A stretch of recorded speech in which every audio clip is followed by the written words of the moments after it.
So next,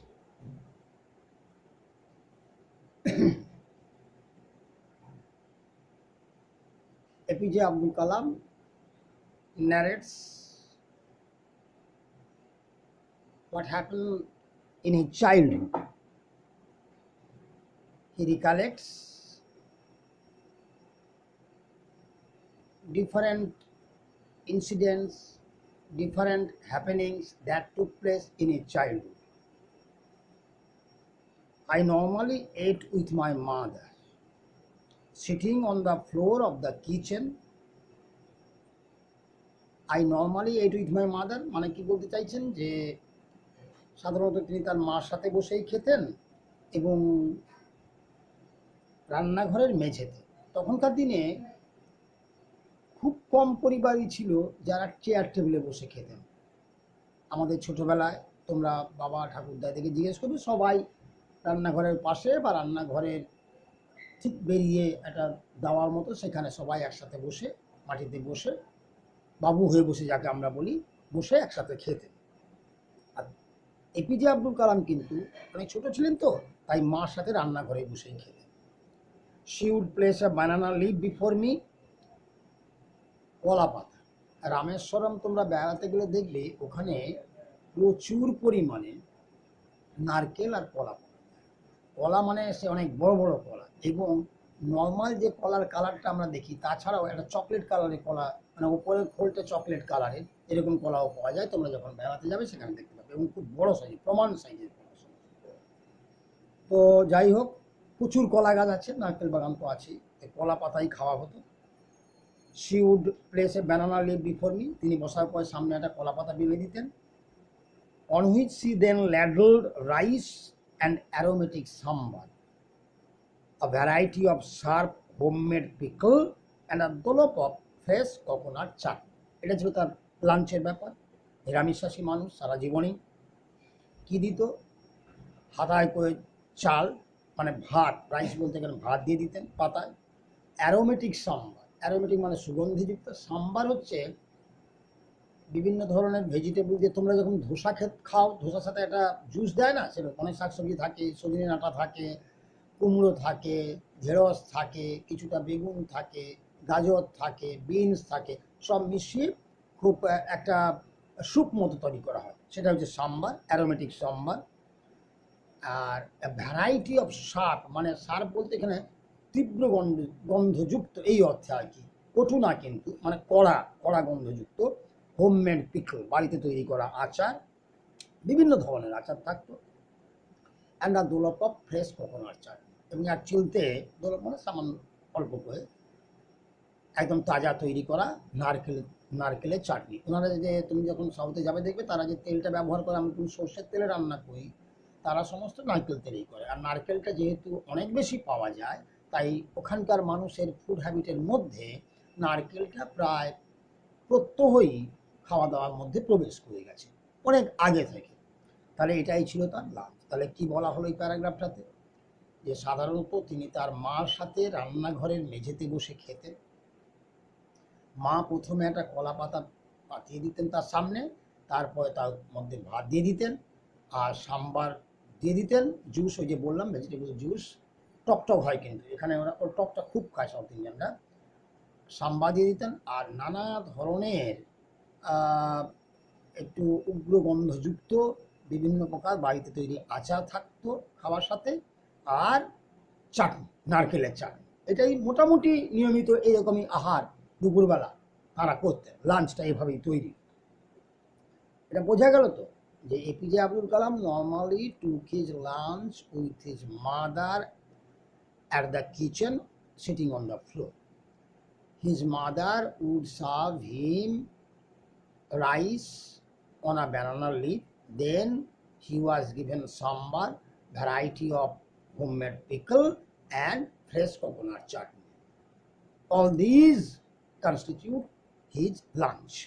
বেশ, তারপরে the Shiva temple. Shiva temple Rameswaram আমাদের ভারতবর্ষে হিন্দুদের অন্যতম পবিত্র একটি তীর্থস্থান। রামেশ্বরম, এটা টেম্পল সিটি বলা হয়। এটা অনেক একটা আইল্যান্ডের মতো। তার আগে দেখবে রামেশ্বরমের আগে একটা রেলওয়ে স্টেশন আছে যার নাম হচ্ছে মণ্ডপম। মণ্ডপম থেকে শুরু করে রামেশ্বরম পর্যন্ত চমৎকার একটা ব্রিজ আছে, এবং সেই ব্রিজে রোডওয়েজ আছে, রেলওয়েজ আছে, রেলওয়ে তো আছেই। সেখানে বহু মানুষ যারা বেড়াতে যান সেই রোডে ব্রিজের উপর দাঁড়িয়ে প্রাকৃতিক দৃশ্য, মানে অতীব সুন্দর সেই প্রাকৃতিক দৃশ্য, একটা নিরিবিলি ভাব, শান্ততা, এই শান্ততা উপলব্ধি করেন, উপভোগ করেন। হ্যাঁ, তো এই উন্মুক্ত প্রকৃতি, এই প্রকৃতির রুক্ষে শিব মন্দির, যেটা মনে করা হয় ঠিক তার পাশে তো সমুদ্র, সমুদ্রের ওপারটা যেন শ্রীলঙ্কার অবস্থান, এটাই বোঝানো হয়। যে সমস্ত গাইডরা থাকবে তারা তোমাকে বলবেন যে এখানে রামচন্দ্র এখান থেকে বাঁধ দেওয়া হয়েছিল, ওপাশে লঙ্কায় গেছিলেন, রাবণকে বধ করেছিলেন, এটা হিন্দু মিথোলজিক্যাল ব্যাপার। তো জিওগ্রাফিক্যালিও দেখলে শ্রীলঙ্কার অবস্থানটা সেরকমই। তা একদম সমুদ্রের উপকূলেই সুদীর্ঘ মন্দির, খুব লম্বা, অনেক উঁচু মন্দির, দক্ষিণের মন্দিরগুলো যেরকম হয়ে থাকে। The Shiva temple which made Rameswaram so famous to pilgrims, pilgrims মানে তীর্থযাত্রী। এই শিব মন্দিরটা রামেশ্বরমে যেটা রয়েছে সেটা তীর্থযাত্রীদের কাছে অত্যন্ত বিখ্যাত হয়ে গেছে। সমস্ত হিন্দু ধর্মের মানুষেরা এটা পরিভ্রমণ করেন, তীর্থস্থান হিসাবে, পবিত্র তীর্থস্থান হিসাবে তারা ভ্রমণ করতে যান। Was about 10 minute walk from our house, আমি আগেও তোমাদের বলেছি তাদের বাড়ি থেকে হেঁটে গেলে 10 মিনিটে তুমি শিব মন্দিরে পৌঁছে যাবে। হ্যাঁ, সামান্য দূরত্ব। আওয়ার লোকালিটি ওয়াজ প্রিডমিনেন্টলি মুসলিম, আসলে ওনাদের বাড়িটা তো মস্ক স্ট্রিটে, ঠিক সেই পাড়াটার মধ্যে অনেক বেশি মুসলমান রয়েছেন, এবং রামেশ্বরমে হিন্দু এবং মুসলমানের সংখ্যা প্রায় সমান সমান, প্রচুর মুসলমান মানুষ এবং একই সাথে হিন্দু মানুষ সহাবস্থান করছেন অত্যন্ত সুন্দর সম্পর্ক নিয়ে। যাই হোক, সেটা আমরা এখানেও দেখতে পাবো। Our locality was predominantly Muslim, আমাদের এলাকায় প্রাধান্য ছিল মুসলমান মানুষের, ইসলাম ধর্মের মানুষের। But there are quite a lot of Hindu families too, কিন্তু তা সত্ত্বেও সেখানে বেশ কিছু হিন্দু পরিবারও ছিলেন। লিভিং অ্যামিকেবলি, মানে in a very friendly manner, অত্যন্ত বন্ধুত্বপূর্ণভাবে, উইথ দেয়ার মুসলিম নেবাস, তাদের মুসলমান প্রতিবেশীদের সাথে অত্যন্ত বন্ধুত্বপূর্ণভাবে সহাবস্থান করতেন হিন্দু মানুষেরা। যদিও হিন্দু পরিবারের সংখ্যাটা ছিল কম তাদের এলাকাটার মধ্যে। একটা জিনিস তোমাকে খেয়াল করতে হবে যে এপিজে আব্দুল কালাম, যিনি 1931 সালে জন্মগ্রহণ করলেন, তার শৈশবের কথা মনে করছেন, মনে করো 7-8 বছর বয়সের কথা। যে সময়টা কথা বলা হচ্ছে তোমরা দেখেছো, 1940 থেকে শুরু করে 1955-60, তারপরেও বটে, ভারতবর্ষের বিভিন্ন প্রান্তে হিন্দু মুসলমানের মধ্যে কমিউনাল রায়টস বেঁধেছে, কখনো কখনো ঝগড়াঝাটি, মারপিট, খুন খারাপ অনেক হয়েছে। আজকের দিনেও কখনো কখনো ঘটে যায়, এটা তো নতুন কথা কিছু নয়। ভারতবর্ষে এটা এই দুটো সম্প্রদায়ের মধ্যে যেরকম অত্যন্ত সুসম্পর্ক রয়েছে, একই সাথে কোথাও কোথাও এই সাম্প্রদায়িক যে বিভাজনটা তাদের রেষারেষির কারণ হয়ে যায় নানা ক্ষেত্রে। কিন্তু একটা সময় আমাদের পার্ক সার্কাসে, অনেক আগে, যদিও বহু আগে, বেশ কিছু বছর আগে, অনেক মানুষ মারা গেছে।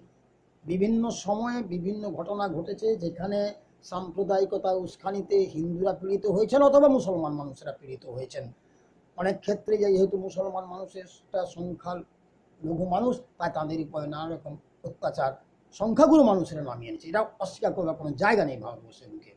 কিন্তু ইতিহাসের পাতায় কখনো দেখবে না রামেশ্বরমে এই ঘটনা কিন্তু কখনো ঘটেনি। তার মানেটা হচ্ছে এই, সেখানকার মানুষদের যে অবস্থান, অর্থাৎ হিন্দু এবং মুসলমান মানুষেরা পারস্পরিক যে চমৎকার সহাবস্থান এবং বন্ধুত্বের মধ্যে থেকেছেন, সেটা কিন্তু বিরল, ভারতবর্ষের অন্যান্য জায়গায় সেটা সাধারণত পাওয়া যায় না।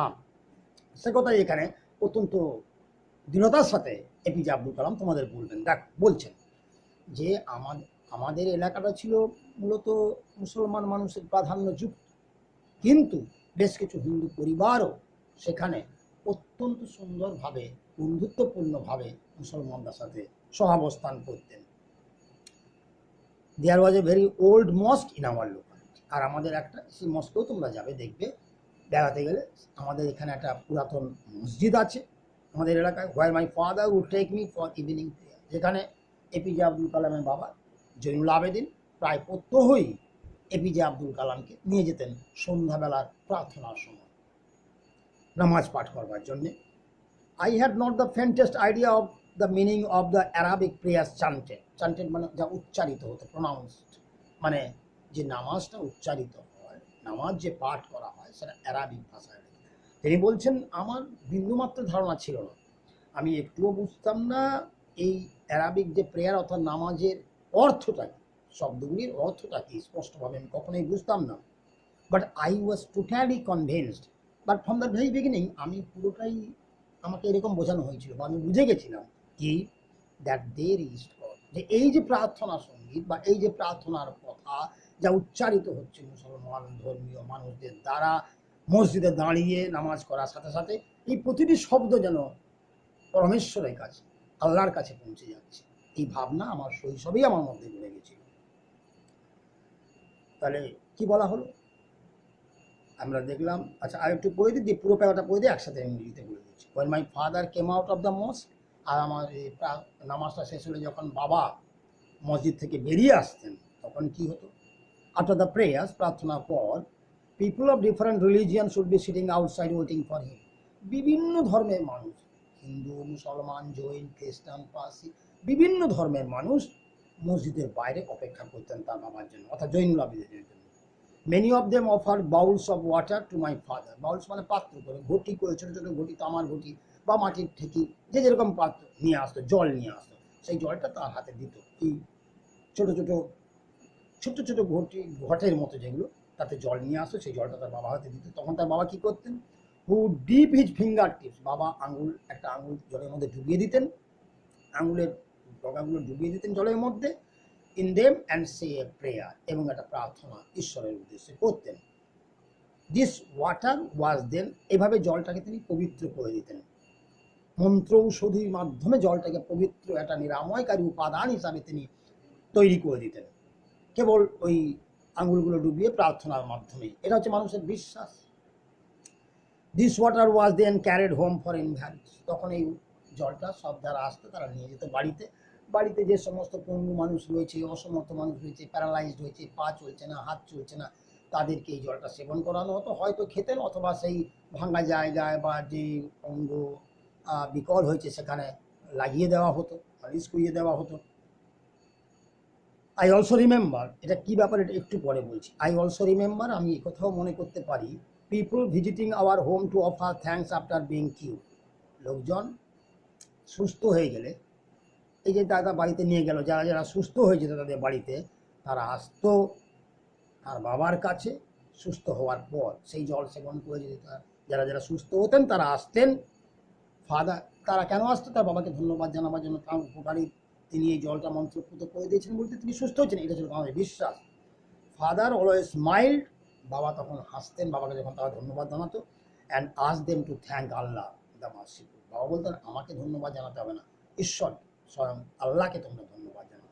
এখানে একটা ব্যাপার, তোমরা যারা, আমরা যারা আধুনিক মানুষ, আমাদের মনের মধ্যে একটা বিস্ময় জাগতে পারি যে এটা আবার কী করে হয়, একটা জলের মধ্যে আঙুল ডুবিয়ে প্রার্থনা বললেন, প্রেয়ার করলেন, আর সেই জলটা এমন করে হয়ে গেল যে একটা ইনভ্যালিড মানুষ, পঙ্গু মানুষের পায়ে লাগানো হলো বা 2 চামচ খাওয়ানো হলো, সে ভালো হয়ে গেল তার হাত পা।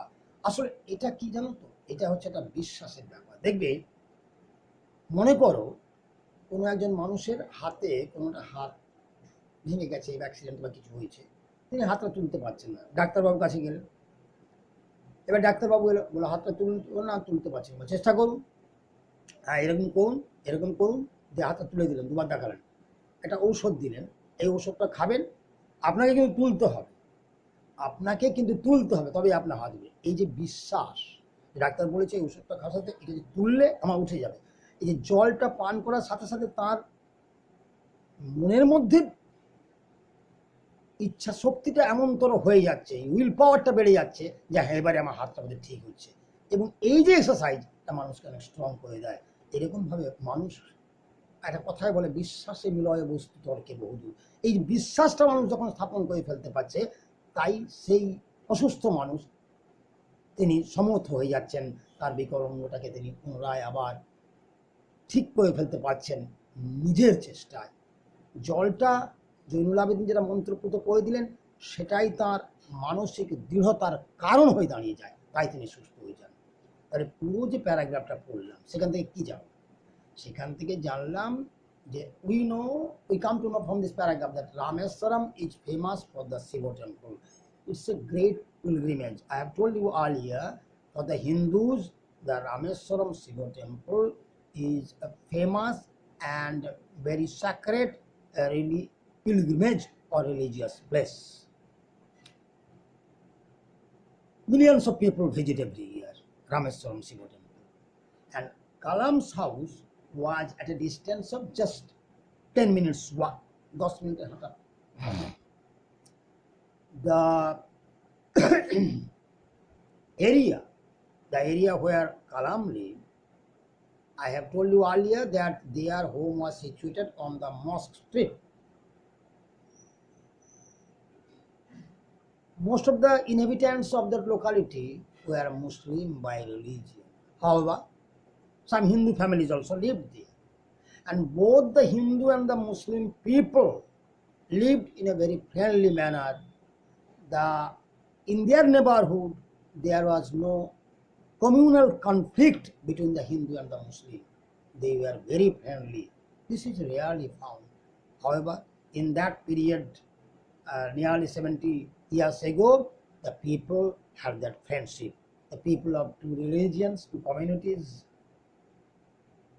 were united in that temple city.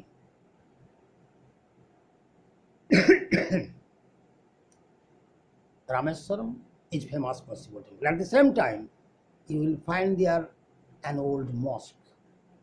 Every day in the evening, Jainul Abidin would be going there as a religious preacher. Later became a Maulavi. He used to go to the mosque every evening and morning. In the evening, he would accompany his little son, APJ Abdul Kalam, every day. Kalam went with his father, joined the prayer there with many other religious people, Muslims offering their namaz. But as a child, he couldn't understand the meaning of the words pronounced or uttered. That namaz prayed by the Muslim people is originally written in Arabic language. APJ Abdul Kalam had no idea about the language, so he could not understand. But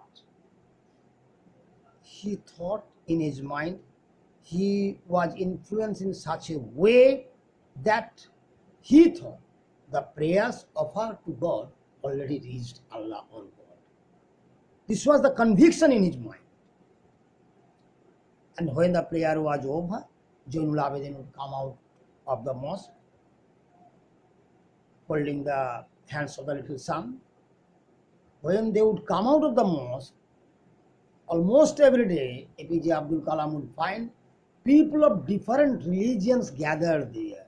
And many of them, they came just to meet Jainul Abidin, talk to him, discuss their problems, and for so many reasons. And many of them would carry with them little bowls full of water. That water was received, that bowl of water was received by Jainul Abidin. Then he would dip his fingertips and utter a prayer. Thus, he would sanctify the water. The people at that time believed that this sanctified water, which is made so sacred by Jainul Abidin, would serve the purpose of the invalids in their homes. They would carry that water, and that water was served to the people who were ailing or who were suffering from different kinds of diseases. Many of them got cured. I have already discussed the reason behind it. They had the faith, they believed in Jainul Abidin that this sanctified water would recover them from their serious illness. Many of them got cured, and when they got cured, they came to Jainul Abidin to offer him thanks, because it's his charity, it's his noble act that made them cured from the serious diseases. But Jainul Abidin would smile at them Zainul Abidin was a very wise man, a great knowledgeable person. He knew the truth and therefore he smiled, just telling those people,